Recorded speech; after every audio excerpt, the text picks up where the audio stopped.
With a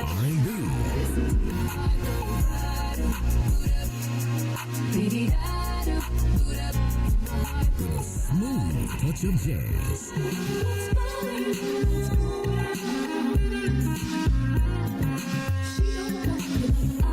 You're listening to In Touch Radio.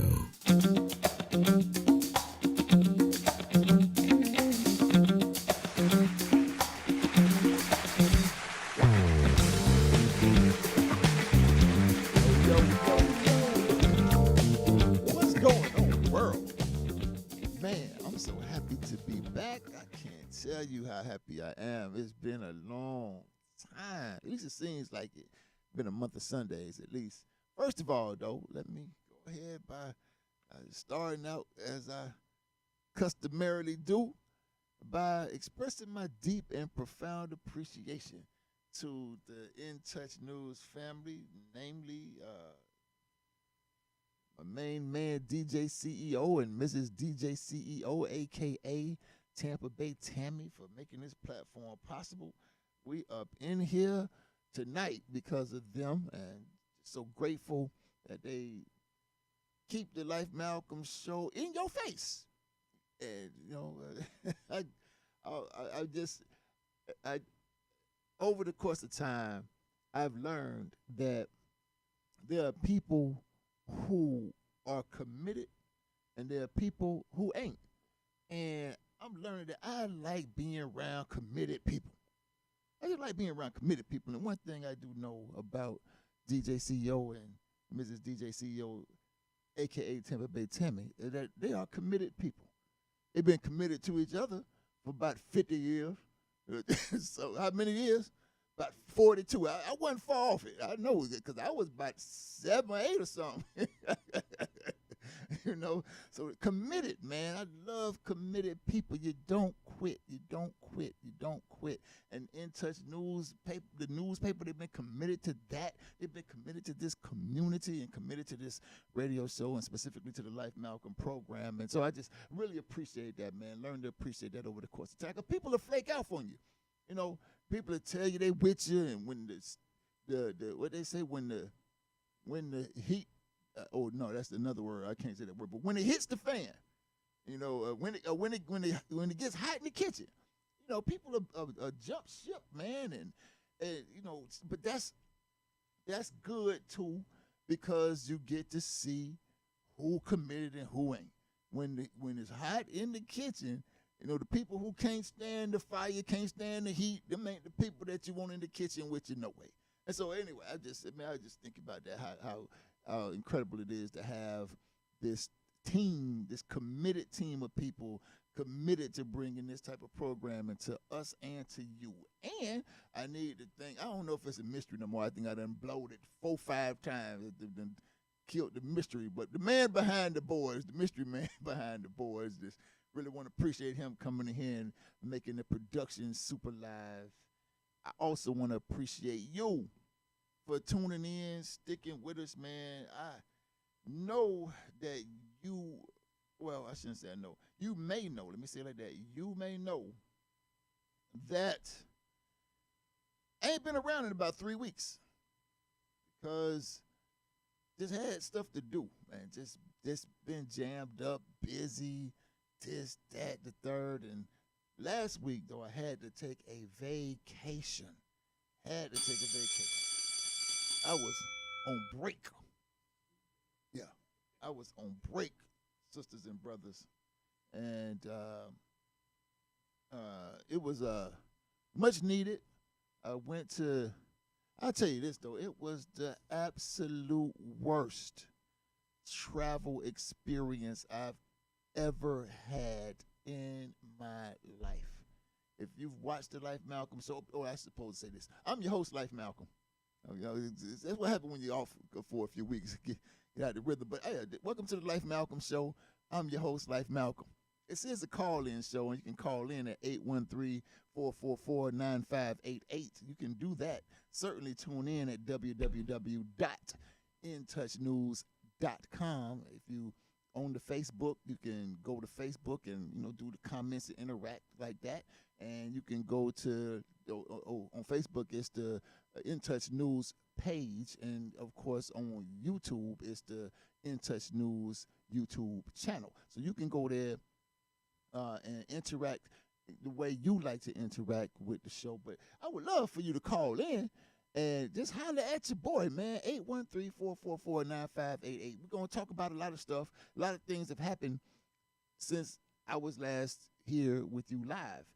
For example, the Roe v. Wade happened. The attack on the Uhuru House happened. We're going to talk about that a little bit. They had this this gun buyback that happened in Tampa, first one since 2015. And also gonna talk about the Arthur Green Jr. settlement a little bit. So a lot of stuff we're gonna talk about, but I just want to tell you about the worst travel experience I've had in my entire life. And many of you know, if you watched the show before, likely heard me say that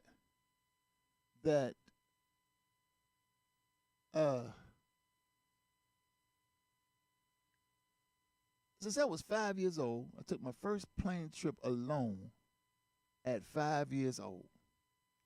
And I was on Continental Airlines from Tampa to LA. And man, I've taken hundreds of plane trips since. But on this particular trip, and I'm not going to be too specific right now, but the airline people were terrible. The service was horrible. Horrible. And then the hotel people, I mean, I paid some decent money because, this is my first time. I ain't going to even front, man. This is my first time taking a vacation as a lawyer. I had an opportunity to stretch my legs a little bit, get out there and hang out. And man, I paid a nice, I stayed in a nice hotel. But the people were just horrible. They were unaccommodating. They were penny pinching. It was a crazy kind of experience. But the relaxation, the getaway time, because I had to discipline myself, turn my phone off, put my phone down, not take calls. I'm sure some people mad with me right now because I ain't called back yet. But man, I just been running since I got back. Since I left Tampa, and now I'm back.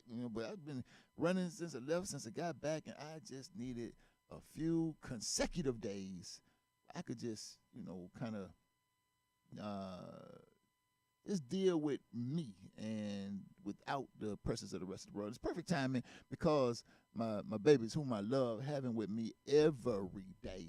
I love that. Nothing makes me happier than to have them with me every day. But they wanted to go to Detroit. They were like, Daddy, we wanted to go to Detroit. Because I had to send them to Detroit last year when I was on a mission studying for the bar exam.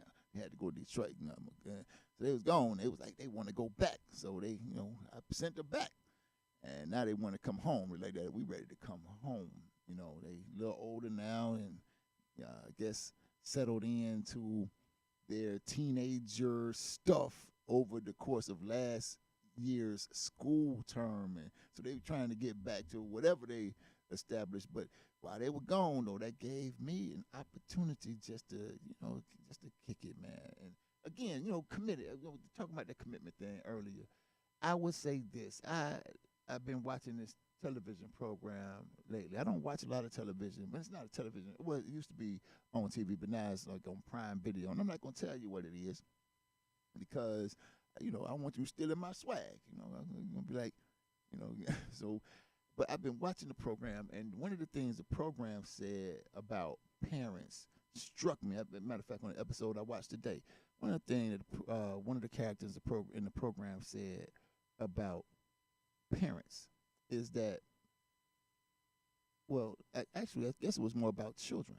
The statement was about children. The character said that children are like trees.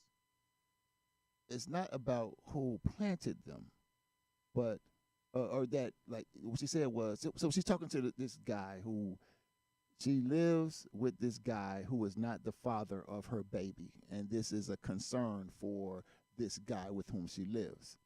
And she says to him, "You remember those trees you planted outside? What makes them your trees? It's not because you planted them, but it's because you water them and nurture them and take care of them."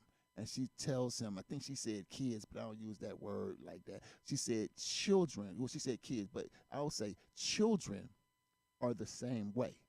And man, that struck me because I know so many dudes and a lot of women who think that just because they had something to do with the germination, y'all like that word, germinate, to plant the seed, the seeding of the child, that makes them a parent.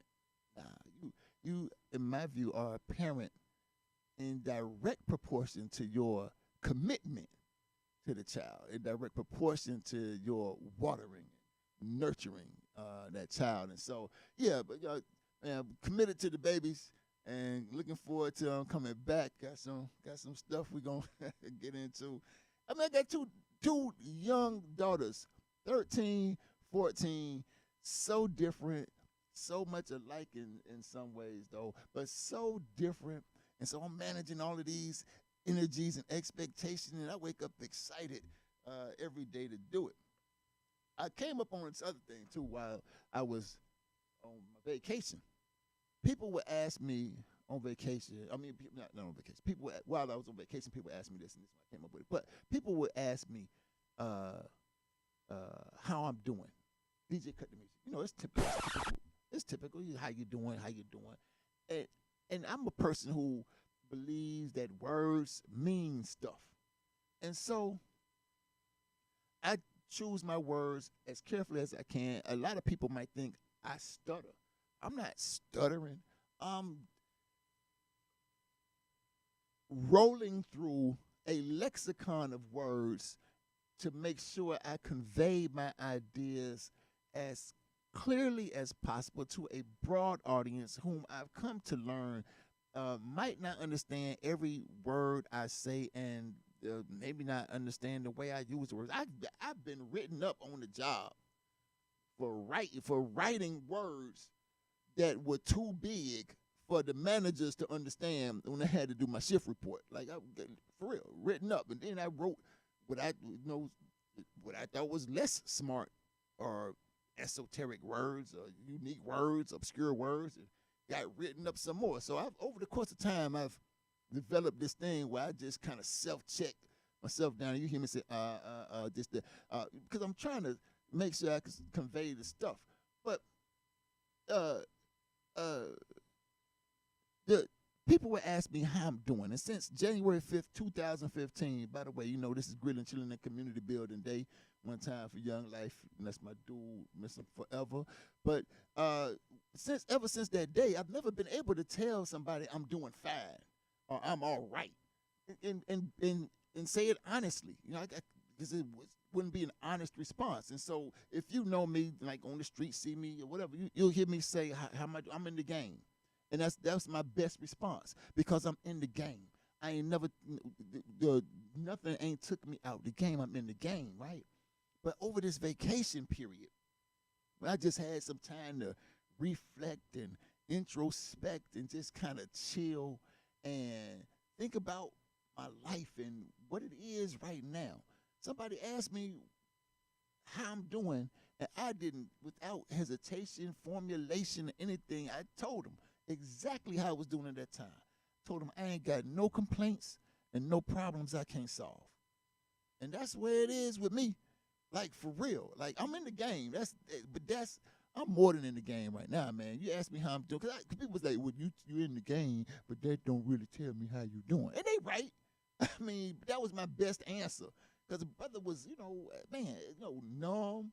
I don't know, angry, maybe. all kinds of stuff, all kinds of emotional. But I don't, and don't really want to discuss that with people on the street because they don't really care. Most people just asking because that seems to be the polite thing to do, and I recognize that. Nobody want to be like, "How you doing?" Well, let me tell you, I made that mistake one time and asked somebody, and I really, I think I cared, but not like I didn't care enough to listen to 30 minutes of complaints, and so I got caught like that. So now I'm like, hey, hope you're doing well. You know what I mean? That kind of thing. How's your day? I hope it's, something like that. But nobody want to hear that. So I'm in the game. But now, man, ask me how I'm doing. I'm going to tell you. I ain't got no complaints and no problems I can't solve. And, so I really appreciate y'all being here on the Life Malcolm Show. Welcome back. Oh, well, welcome me back. And you call in at 813-444-9588. Let's talk.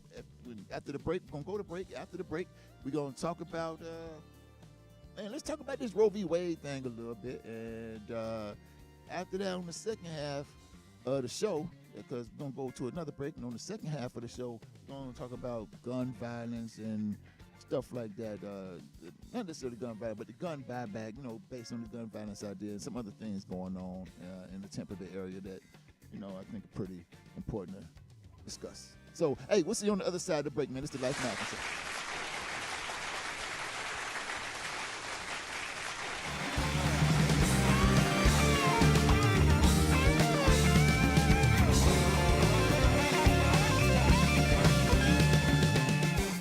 Get ready to experience a night of R&B hits after hits. It's the R&B Music Experience Keith Sweat Birthday Weekend Celebration, Saturday, July 23rd at the Amalie Arena, Tampa, Florida, with Keith Sweat. Keith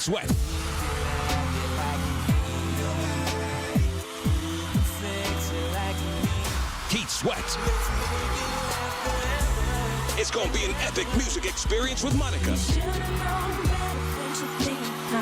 Tevin Campbell,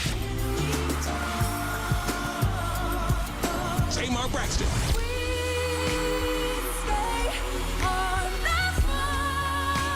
Genuine, 112, and Silk. It's the R&B Music Experience Keith Sweat Birthday Weekend Celebration, Saturday, July 23rd at Amalie Arena, Tampa, Florida, with Keith Sweat, Monica, Tevin Campbell, Tamar Braxton, Genuine, 112, and Silk. Tickets on sale at Ticketmaster.com, another global events production. Who doesn't love being number one? When your team's dominating the standings, or your favorite band rocks the charts at number one, it feels good, right? Kind of like how it feels when you have auto insurance with State Farm. Because making you feel like number one is an honor your local State Farm agent takes seriously. Through the good times and not so good, your State Farm agent's proud to be here to help life go right. Call Herman White at 961-6661. That's 961-6661.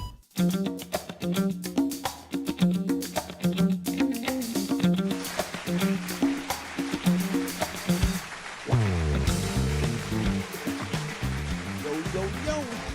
Welcome back, world. All right. So, on the, first segment of the show, just wanted to vent a little bit, rant a little bit, not brag, but just really express how I feel these days about life, man. You live and you learn and you grow, and at least you should. And the struggle should be to live, learn, grow, be better than you were before. If you not trying to be the best you can be, if you're not trying to be better than yourself, you're not trying to be better than you, and there's something wrong with you, in my view. And so I just sharing my experiences with you in my development. So this Roe versus Wade thing came out, and I wanted to come and talk to y'all about it that week, but I just couldn't. So I know it's not as timely as it would have been a few weeks ago, but it still merits some discussion. There are a lot of people upset about the decision. As a matter of fact, I've heard, or I have not let me say it like this.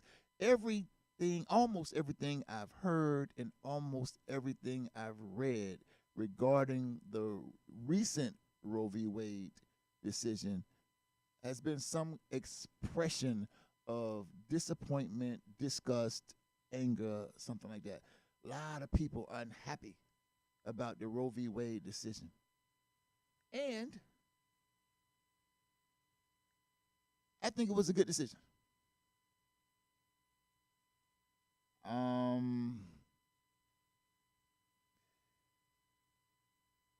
Most of the people, as I participated in some of these discussions, showed me that they're two-faced, split-faced, split brain maybe. Because on the one hand, they want the Supreme Court to allow states to choose, to allow states to exercise sovereignty when it comes to the personal rights of people. But then on this issue, not so. And that kind of situational ethics is very hypocritical, split face. You know, you can't build, in my view, you can't build a society on that kind of dualism. Well, not a peaceful, thriving society. Not on that kind of dualism. Everybody, you know, you have to. Even though there are a lot of dualities, you can't be on both sides of the fence. I think it might be something like that in the Bible. I don't know. It might just be something I heard. You can't straddle the fence. I don't know if that's in the Bible or something. But I know the Bible says you can't be hot. You have to either be hot or cold. You can't be lukewarm. You know, spew you out or something like that. It's in the Bible. This idea of picking a side, standing on some kind of principle. And so, in my view, I heard people say things like this Roe v. Wade decision is the beginning of an erosion of human rights and stuff like that. You know, like now, or maybe they say civil rights. Like some say something like if they could take away the constitutional protection provided by the old Roe v. Wade decision to abortion, and now they can take away your constitutional right to vote and your constitutional right to, own guns and all this kind of stuff. Like as if this recent Roe v. Wade decision is some kind of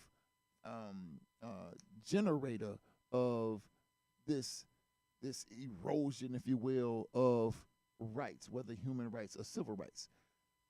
But as far as I can tell, this recent Roe v. Wade decision is simply a part of the continuum of, like I just said, split face, of the split face United States government. They've been split face for a long time.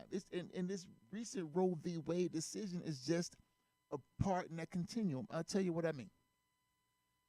In, what was it, 1863, when the 13th Amendment came out that supposedly freed African people from the institutional chattel slavery. The United States government came with this law that says you can no longer own people or subject people to involuntary servitude unless you could duly convict such persons of a crime, right? And supposedly this amendment freed African people. Now imagine that. If you're free, that means you get to choose whatever you want to be, right? I mean, you certainly, if you're African, you get to stay African. But the United States government came right back behind that, and in 1865, I think, came with the 14th Amendment. Was it 1865? I don't remember. Whenever it was. When they came with the 14th Amendment, the one that made African people and others citizens just because we born in America, thereby subjecting free African people to the jurisdiction of the United States so that they can convict us of crimes and allow the states, right, to make us slaves again, because the states made the laws. Many states today make laws that are different from other states. So, states just have, like, for example, you know what I mean? Again, part of the continuum. You had the ability, just years ago, you saw that some states said that people could have the ability to marry people of the same sex. The federal government wasn't with that. But people pushed and fought, and many people were okay with the fact that some states could say yes to same-sex marriages, and other states could say no to same-sex marriages. More recently, we saw a similar kind of idea with weed, with marijuana. The federal government still says no. It's still a crime in the United States of America to have weed, to smoke weed, possess, sell weed, use weed. It's still a crime.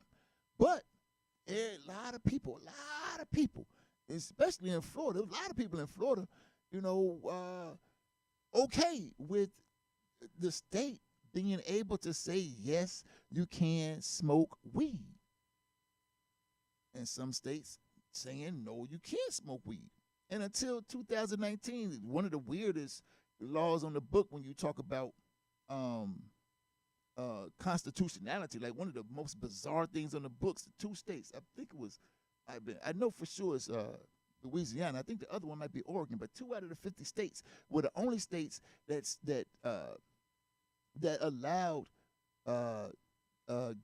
non-unanimous guilty verdicts to convict people. Like if you had a jury of 12, they would allow a conviction with 10. Only 2 out of 50 states. But again, that's that duality, that split face, that the government says no, it's unconstitutional, but we'll let the states do what they want to do.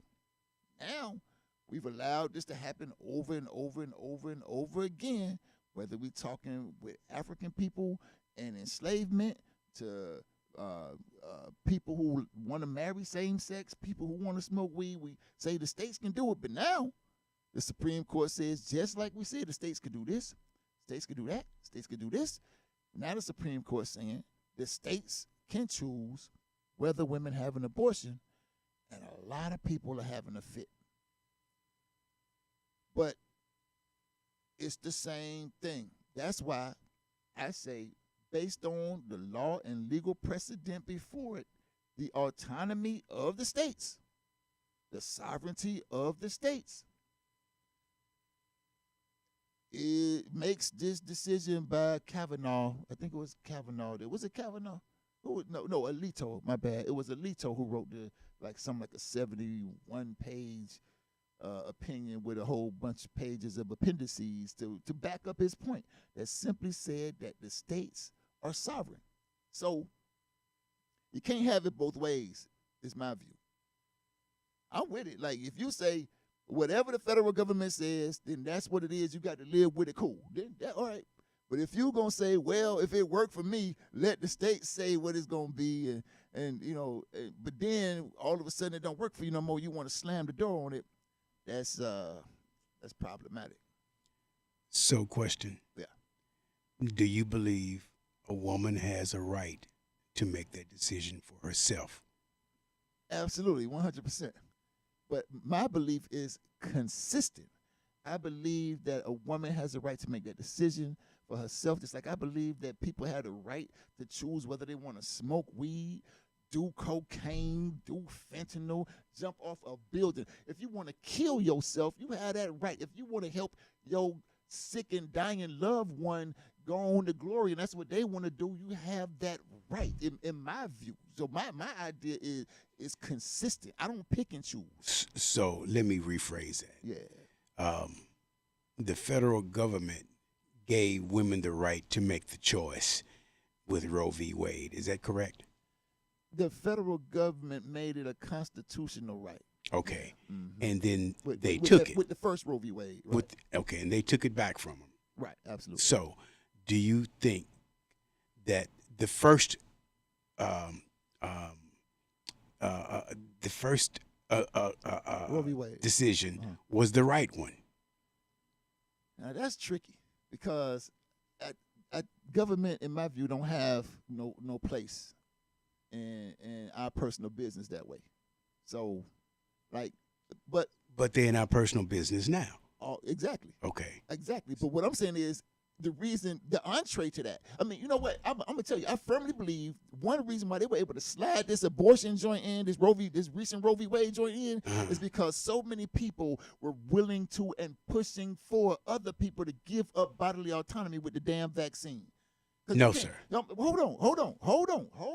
You can't have it both ways. You can't tell me that a woman has a right to choose what to do with her body and then tell me that a person can't choose not to get the vaccine. It's the same thing. Okay. And so they slid that in right under the veil. No. The Roe v. Wade has been a plan of the Republican Party to be overturned for the past 50 years. That has not been a secret. So we weren't 48 years ago. We weren't talking about we're gonna have a pandemic in the year 2017, 19, and that's a good chance to throw in the overturnment of Roe v. Wade. That's not how it happened.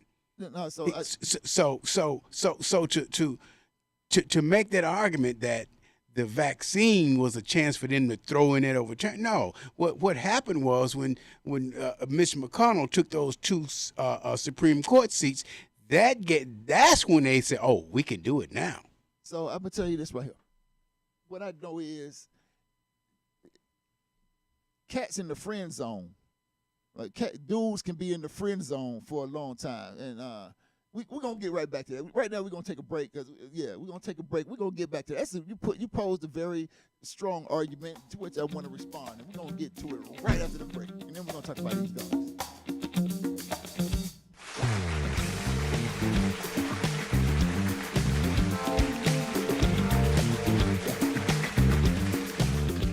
By now, we're all aware of the dangers of COVID-19. Like others with existing health issues, cancer patients are at a high risk due to their compromised condition. If you are newly diagnosed with cancer, your care likely can't wait. Moffitt Cancer Center is the best place for your cancer concerns and to provide guidance to help you plan your next steps. We're here for you. Call 1-888-456-2839 or go to moffitt.org/here-for-you. Jazz at Miss Connie's House is brought to you by Ray Williams Funeral Home, providing the highest quality, professional, and caring service for your family. Call Jeffrey Rose at 813-253-3419. That's 813-253-3419. Or visit him at 301 North Howard Avenue, Tampa, Florida. Ray Williams Funeral Home, for the finest care and quality service. Get ready to experience a night of R&B hits after hits. It's the R&B Music Experience Keith Sweat Birthday Weekend Celebration, Saturday, July 23rd at the Amalie Arena, Tampa, Florida, with Keith Sweat. Keith Sweat.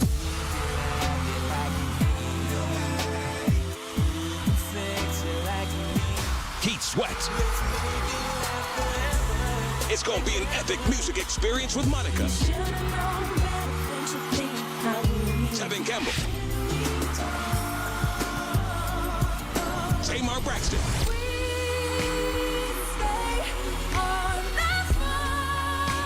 Genuine, 112, and Silk. It's the R&B Music Experience Keith Sweat Birthday Weekend Celebration, Saturday, July 23rd at Amalie Arena, Tampa, Florida, with Keith Sweat, Monica, Tevin Campbell, Tamar Braxton, Genuine, 112, and Silk. Tickets on sale at Ticketmaster.com, another global events production.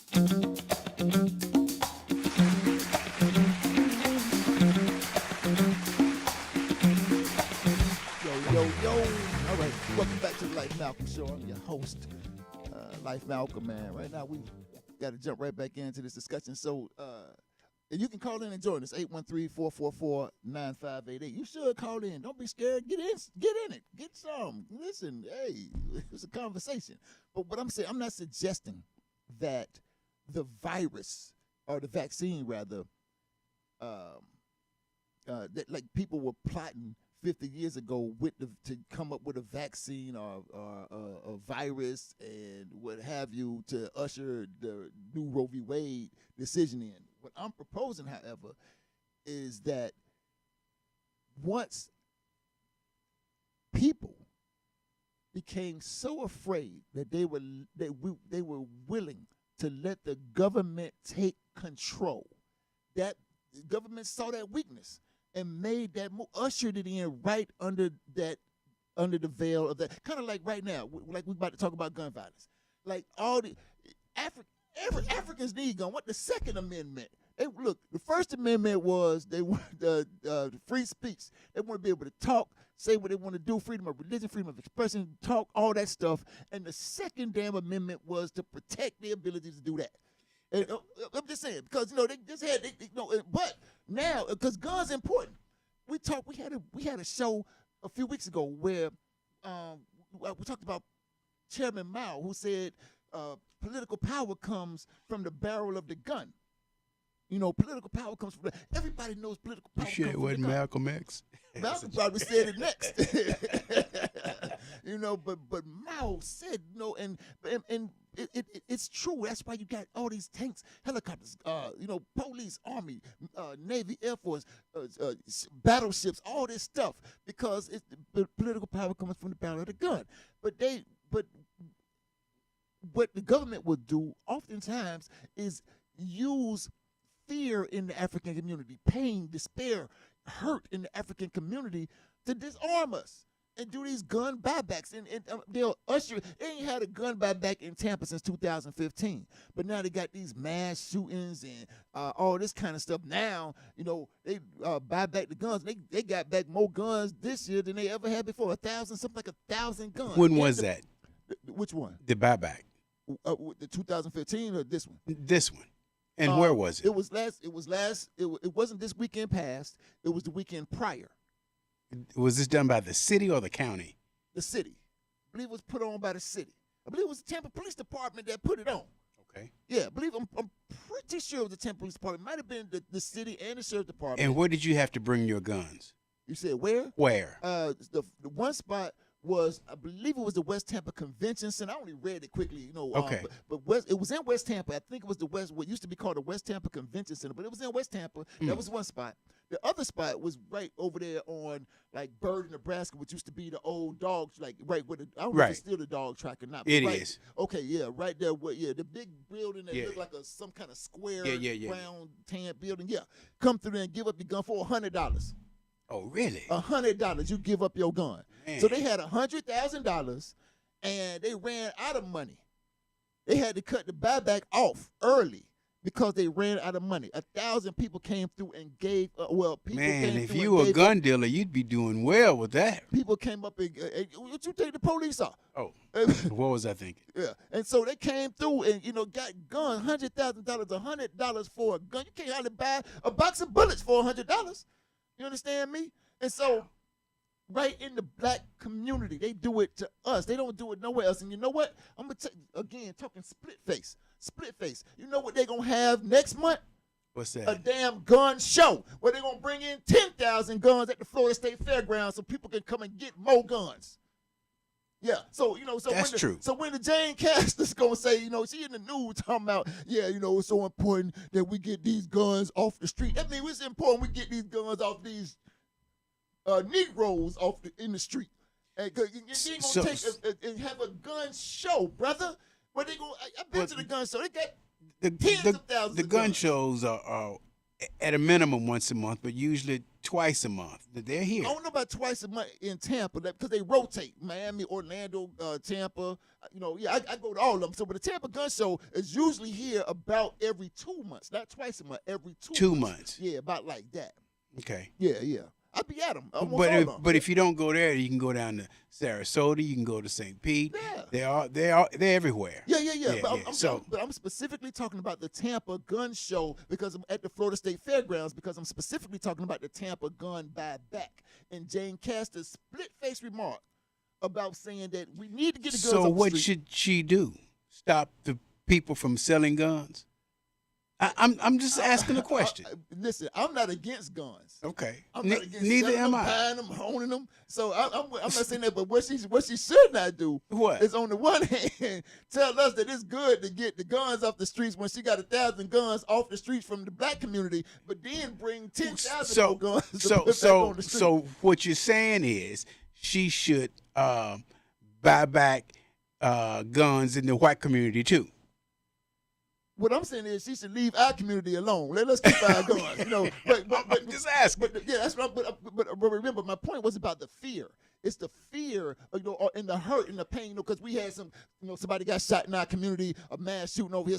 Now you got to run and give up your guns. I'm saying it's under that, because a lot of people, we would hope, many of us bought the guns because we wanted them. Right. We bought them for more than $100. But now, you know, our cousin, somebody done got shot, hurt, and they tell us, oh, too much violence, and then we go take same thing. I'm just saying with the virus and the vaccine, they done made us scared, let us our guard down, and the government come in and take control of the way we think and the way we move. And now you can slide this Roe v. Wade in, and ain't nobody going, man. If they try before they start taking guns off the street, they tried that 10 years ago, they would have had a serious problem, I believe. But they know they checking your temperature. They know people will take you for whatever they think they can take you for, and they watching. They've been doing it for 50 years. They've been doing it for 500 years. And they know how to move people. I don't deny that. Yeah, I don't they know deny how to that. move people. So maybe do you think that we need, and when I say we, I mean the black community, maybe we need to be espousing what the meaning of having a gun is for your family. 100%. Maybe we need to be pushing that. But I guess the other question is since most of our leaders come from the churches, do you think a church would push that message? I don't know if they would, but they should. Because this scripture where Jesus recognized, number one, there's a scripture in the Bible that says it's time for everything. Time to kill. In the scripture. There's nothing wrong with killing, nothing wrong with violence. I think I said it before. King David, was supposedly a man after God's own heart. The biggest killer in the Bible. Ain't nobody killed more people in the Bible than David. Right? And so he a man after God's own heart. You understand? And so, but the thing is, what we need to do in our community is talk about the purpose of violence. How the hell, I think I might have said this on the last show, what's that boy named Chad Chronister, the sheriff, is going to say, maybe I didn't say it on the show, but I don't think I was going to say it, but we didn't have an opportunity to come. Chad Chronister, I'm trying to remember what happened. I can't remember the story now, but somebody did something. And Chad Chronister is quoted as saying, violence is never the answer. Now, Chad Chronister, if you don't know, is the Hillsborough County Sheriff. And he says that violence is never the answer. Now, Hillsborough County got probably like an $8 billion, $9 billion budget. And guess who get most of that money? The police department. I mean, the law enforcement. They call it public safety, but the fire department component, the people who get most of that money is law enforcement. And guess who got the most violent weapons? The most violent tools. Chad Chronister and his squad. But he gonna say violent. Not TPD? Oh, they ain't got that much money. They weak, huh? They ain't got that much money. No. I think TPD now got like $1 billion. I used to watch that stuff, man. I used to go to all the meetings. I don't anymore. But I know last time I looked, TPD had about $1 billion, okay. and Hillsborough County had about $8 billion. But if you look at the pie chart, it's always sliced up the same. A little bit for parks and recs, a little bit for economic development, a little bit over here for neighborhood services, and a whole slice for public service. And then when you go and look at that part, how that's divided up, a little bit in Tampa, a little bit for the fire department, police got the whole whop. You understand? It's a pie chart. You go look at it. Just look at this Google City budget, Hillsborough County budget. Look at it. It's a pie chart. Show you. And so, but I'm just saying this. It's the split face. How he gonna say that violence is never the answer, and he got all the violent weapons, all the violent soldiers? Prove it to me, then, Chad. Tell everybody to put their guns down. Well, that's what they did with the buyback. Oh, y'all put y'all guns down, yeah. And I'm just saying, like, and then somebody doing it for our community. How come they never bought back crack? When they buy it back, they setting you up and sending you to prison. How come they don't buy back crack? Crack done more damage than... because you can't buy crack legally, but you can buy a gun legally. You can't buy an illegal gun legally. Well, No, but they tell you at the gun buyback, and no questions no asked. questions asked. No questions asked. If you got your gun from Pookie, that don't matter. You can't buy crack legally. They do it all the time. They set you up. They will set you up. I got a client. The police asked him, "Hey, can you get me some cocaine?" He sold him cocaine 3 times, brother. That's not legal. He went to jail. The people who sold it to him didn't go to jail. They do it when they want to take you to jail, but they don't do it to take the crack off the street. So do you see what I'm saying? I get you. Yeah. I get you. But Yeah. so Come on, man. so what's the solution for our gun problem? Again, Here's what you hit the said. nail on the head. Here's education. You hit the nail on the head. But here's what you said, and I did not agree with. Okay. Which is, you should be selling guns to kids 16. Oh, you talking about a few shows? Yeah, a few shows ago, and I'm like, I no. don't know if I said that. Well, something like that. Yeah, it was I close. think you asked me a question that put me back up in the corner, and I had to, and me, I'm not split face, so I had to go. Okay, well, let's just say 18. Listen, these guns, and I know guns don't kill people. People kill people, but the availability of these weapons is really out of control. And yes, you make a great point with the gun buyback. They shouldn't just be focusing on our neighborhoods. It should be a blank, because I didn't hear about it. I didn't know anything about a gun buyback. I seen the article. But or at least be fair with the price. Well, absolutely. I mean, yeah. It should be market price. This exploitation that is. That's the reason why the people is around here robbing and killing and stealing and all this other stuff, because we poor. That's the bottom line of reason. And capitalism turns men into beasts. So if you wanted to help the community, you got $1 billion. You said capitalism. So I'm thinking about the other. What's the word I'm looking for? Socialism. Not socialism, Communism? but the types of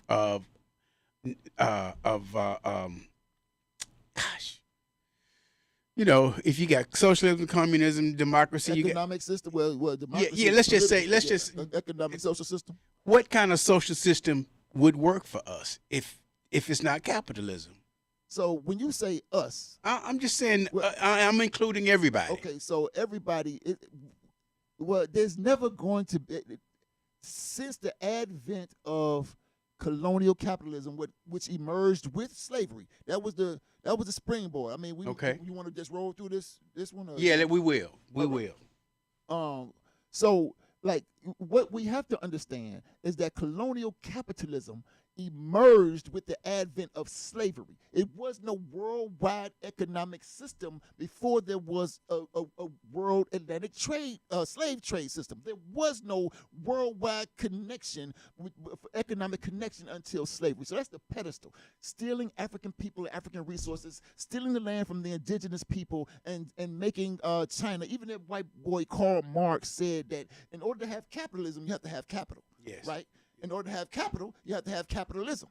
And if that's true, how you start capitalism? He called it the pre-accumulation of capital, right, which turning Africa into a warren of black skins, the theft of the indigenous people's land, and selling dope to China. So that was the emergence, this exploitation. And so since the advent of there's never going to be a time where there is a social system that works for everybody, because we're going to have to overturn the oppression, because there's a parasite. The capitalism is a tapeworm. Let me just say this and I'll be quiet. Capitalism is a tapeworm, and a tapeworm needs a host. It's a parasite, needs a host. And so the host can't survive.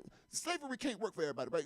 You got to kill the slave. It's going to work for the slave master, but not the slave. And freedom ain't going to work for everybody. It's not going to work for the slave master, because the slave master going to have to get up off the host. So, but what a social system that will work, that is fair, is a socialist social system where the people who make the stuff, produce the wealth, control the wealth.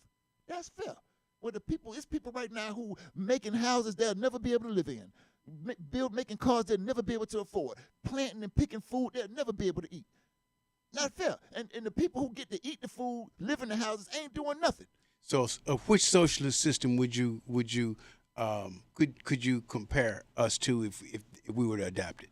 I mean, so and What country? That's a good question. The problem with the question, though, is that there has never been, since the advent of slavery. Okay, let me say like this: way before the emergence of colonial capitalism, right?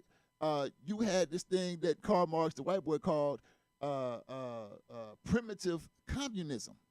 He had to call it primitive because his whole worldview centers around white people and Eurocentrism. So if it wasn't white, if it didn't start in Europe, it had to be primitive. But he talked about a time, you can find it, Howard Zinn talks about it in People's History of the World and what people know, People's History of the United States.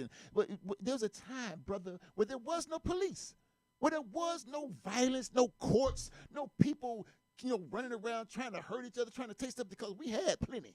That's why we didn't leave Africa going around looking for stuff to steal from people, because we had it all. That's why we didn't build no steamships to go halfway around the equator. Mm-hmm. We had everything we needed. And so that is an example of a social system.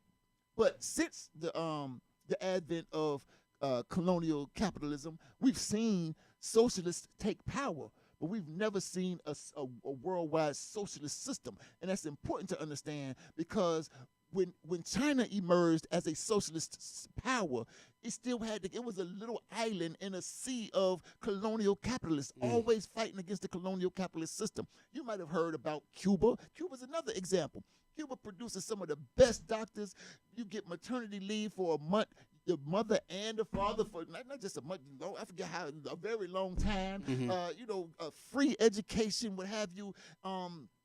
But they have to fight these embargoes and all these other things that the colonial capitalist world does to keep itself alive, and so there are examples, but every time you point out one of those examples, people will say, but look at all the stuff that's wrong and all the stuff that's bad and how the dictator, but that's because those socialist people who are brave enough to separate from the colonial capitalist social system have to fight all the time against these 700 military installations all around the world that starve them out, puts these embargoes in. So, but those are some examples. Like I said, Cuba, Russia, China, they all were able to do it, but they had to do it under great adversity, and so, yeah. Okay. Okay, my brother. Yeah, it works. I went to Cuba just to see it for myself. And okay, so the guns is an issue, but there's got to be some control. How do we control it in America now? Because this is where we live. I'm gonna tell you. So tell us how we control it. I'm gonna tell you one thing we can't. What we have to. So when you say we, I'm thinking about Africans, black people. When anybody say we to me, I hear that. If they tell me anything, so I'm gonna say what we have to do is educate ourselves. We have to be our own educators.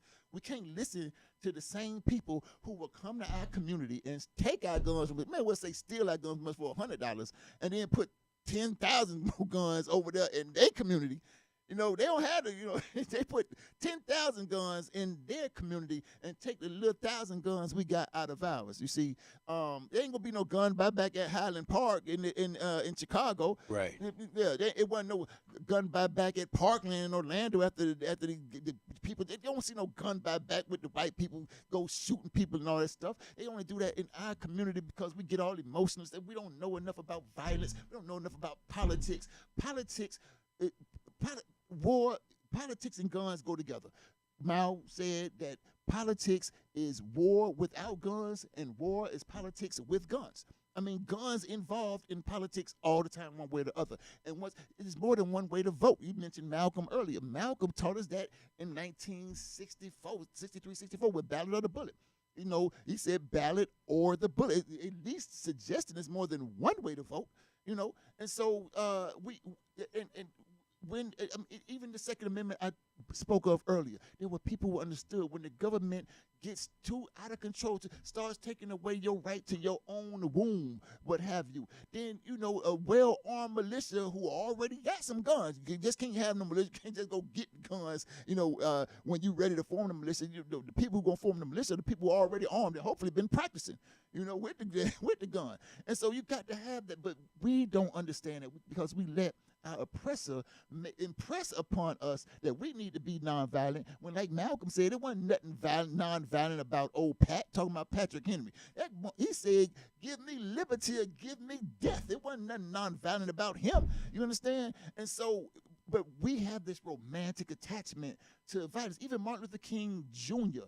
was astute enough to echo what John F. Kennedy said, that people who make a nonviolent revolution impossible make a violent revolution inevitable.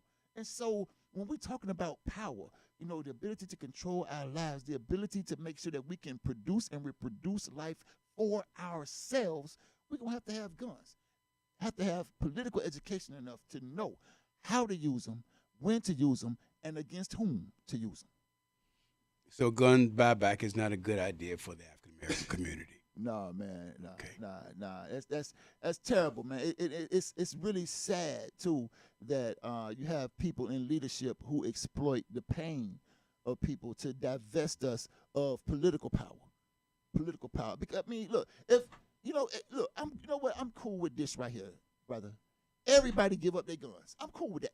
Everybody. Let's do it. Let's start with Tampa. Except the well-armed militia. No, everybody. Everybody. Let's see what these hands do. Do you know Let's that? get these knives and these machetes. Do you know that Americans own 45% of all guns in the world? That's all. They might not be counting. But yeah, they not. So you think it's more than that? Oh, help. Oh, yeah. There are more guns than there are citizens. Oh, yeah. Oh, yeah. No doubt about that. And so why do they continually make guns if it's, you know, if we got too many? They can never have too many. They can never have too much power. Who is they? The people in power right now, the government that's in power right now, the white nation right now. If you want to, the entire consolidated white nation, which is fracturing. You know, because you got that's another thing. You said the white nation is fracturing. Yeah, 100%. That's another. Why is that? Because people around the world are coming back for our resources. A lot of us are organizing, fighting back, starting to realize that this exploitation, and if you look at Africa, I know I said I was going to say something about Arthur Green Jr. That was it. I knew it was something else. Okay. But in Africa before the 1940s, most of the struggles in Africa against colonialism were nonviolent struggles. Like they were protests and worker strikes and sit-ins and those kinds of things. No real record of violent struggles. But after the 1940s, come back violent struggles. You heard me talk about that. You know why? Why? Because Africans were really afraid of the gun. And, because they saw white people tear flesh off of Africans with the gun. They go, pow, make a loud noise, African fall down, bleed. And they didn't. And white people looked like they were invincible to the gun. But when the colonial powers sent their the colonial subjects to war alongside the colonizer counterparts, Africans got to see the gun can do the same thing to white people that it did to African people. And so when they came back, they were like, oh, and they saw that white people running and falling and crying and pissing and screaming when they saw the gun, just like, they said, oh, you scared of the gun too. And so they taking away the political power and that's the whole idea. White people, the colonial power, the fracturing thing, that's what we get.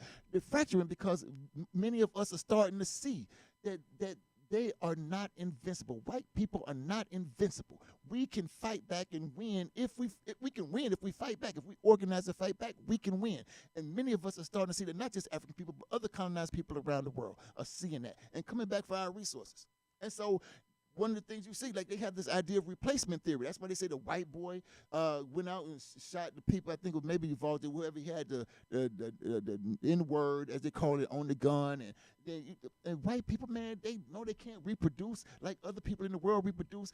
That's a major reason why this abortion thing came through. They are frightened, and so that's why now. Before you had to be straight, you couldn't be gay, you couldn't be married. But now they trying to reconsolidate the white nation. Come on, we'll take you homosexual. We'll take you whatever, abortion lady. Abortion was bad. We'll take whatever they trying to consolidate the white nation. because the masses of people are starting to rise up. And all we got to do is keep having shows like this, discussions like this, and what have you. And before we go, I just want to say, congratulations. I'm going to talk about this a little bit more next week. We had this really lively discussion about these guns, and a very important discussion. But congratulations, and that's hard to say, but congratulations to the young Arthur Green Jr.'s family, Lenny Young Green, Kurt Young, Owen Young, Kareem Young, Arthur Green III, for continuing to be amazing and inexorable fighters in the struggle for justice for Arthur Green Jr. In 2015, Jane Castor's Tampa Police Department killed Arthur Green Jr. With the knee on the neck thing, just like Minnesota cops killed George Floyd. And again, split face. On the one hand, you'll see in a sworn deposition, I'll bring it next week, where the cop who killed Arthur Green Jr. said that he put his knee on Arthur Green Jr.'s neck like he was trained to do. And a few years later, when the George Floyd thing happens, Jane Castor says a knee on the neck is never okay, or something like that. And I'll show you that article to put them side by side, this split tongue thing. But in the face of all of this adversity and all the obstacles that the city and other leadership has thrown at this family has been courageous enough to fight through it, and they finally got a settlement. Doesn't mean much, but it certainly means that, again, that if you fight, you can win, and they ain't done fighting yet. So congratulations, and we're going to chop that up next week. We're going to talk about that. And we're going to talk about when they tried to put me in prison, because it's coming up on that anniversary next week. All right, y'all, this is the Life Malcolm Show. Appreciate you tuning in. You know I love y'all. I'm so happy to be back. I'll see you next week, y'all.